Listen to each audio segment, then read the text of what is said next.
Sa lakas ng magnitude 6.9 na lindol na yumanig sa Cebu, nahulog at nabasag ang mga ilaw sa St. Peter the Apostle Parish sa isla ng Bantayan.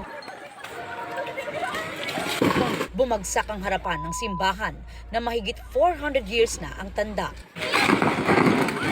Isa lang ang simbahan sa mga nasira sa probinsya na kinalakihan ni Shuvi Etrata, kaya panalangin niya para sa mga kababayan niya.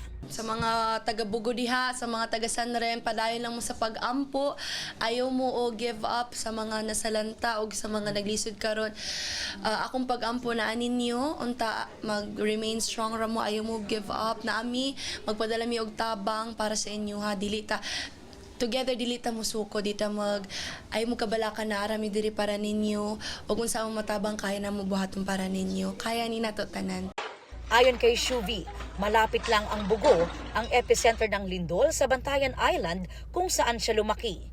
Safe naman daw ang kanyang mga kamag-anak doon, pero nalulungkot siya para sa mga nasawi at biktima ng lindol, kaya nananawagan siya ng dasal at tulong para sa mga kababayang Cebuano. Kailangan ng manpower, medical assistance, na pwedeng pumunta sa Bugo mismo. Like a true scout at first female ambassador ng Boy Scouts of the Philippines, nagpaalala si Shuvi na dapat ay maging laging handa at kung maaari ay mag-volunteer.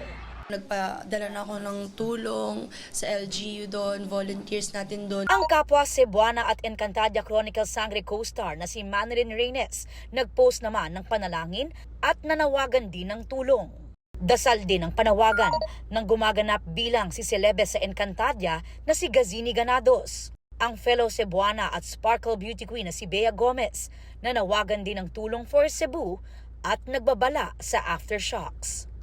Si Cruz versus Cruz star Vina Morales, ipinagdarasal din ng mga taga Cebu at ang mga taga Bugo na kanyang hometown. Yung mga kamag-anak ako doon, takot lang namin yung tsunami.